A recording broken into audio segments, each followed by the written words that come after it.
Of own-label goods, carefully counted cash, the benefit office and getting by. But for the poorest families in Britain, life is about to get harder. The Coalition's budget, announced in June, will take 5p in the pound out of the pockets of the poorest families, hitting them harder than anybody else. George Osborne called it a progressive budget and produced a graph to prove it. The poorest would lose 1.5% of income, those in the middle about 1%, and the rich would be mildly hammered at 2%. But today, the Institute for Fiscal Studies blew the Treasury's analysis away. This, they say, is the real picture. The shape is clearly regressive. The poorest 10% of families with children lose 5% of their income. The poorest without children lose about the same, and as you got the income scale, you suffer less. The biggest change in terms of the saving to the government in the long term, in terms of benefits, was the decision to link benefits with the consumer prices index rather than the retail prices index or the ROSI index, which they are at the moment. That will save the government £5.8 billion a year by 2014 and more each year after that. And it effectively means that benefits will go up by about 1% lower each year than they would have done previously. Overall, everyone will pay something, but the people at the bottom of the income scale will pay proportionately less than people at the top. The basis for that claim was that the poorest would be insulated against the change in the way inflation is calculated.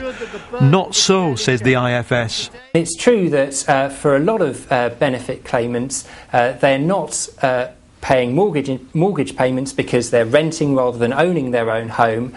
And they're insulated from council tax because they can claim council tax benefit. However, only about 23% of all benefit recipients are completely insulated from both increases in mortgage payments and council tax.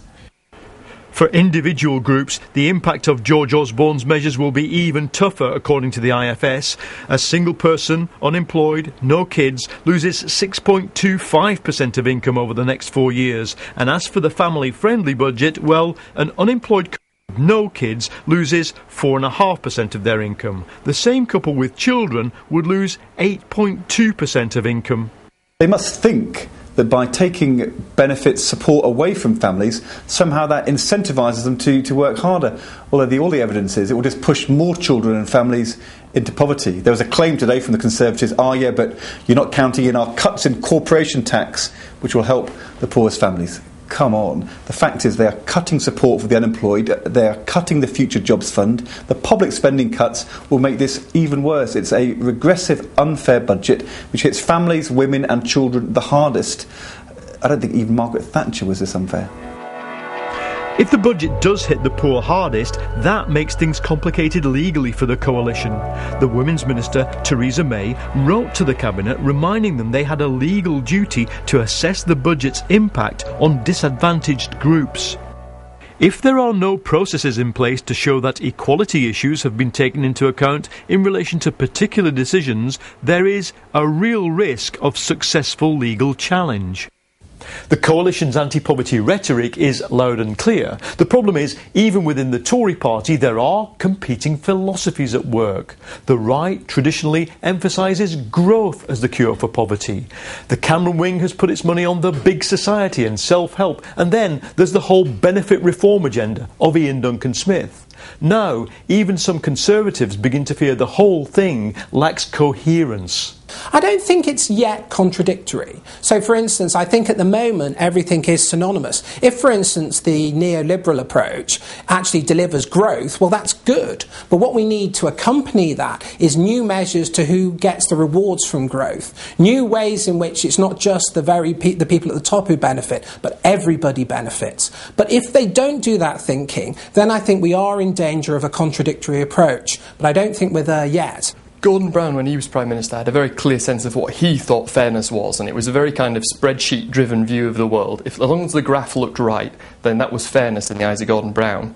Now, in a sense, the Coalition is still playing by his old rules, rather than some sort of wider sense of what fairness is. For example, increasing incomes of the poor by getting more people working, increasing their incomes by encouraging them to have better skills, improving education. That whole wider debate about poverty, I don't really think they've managed to formulate their view of what fairness is very well yet.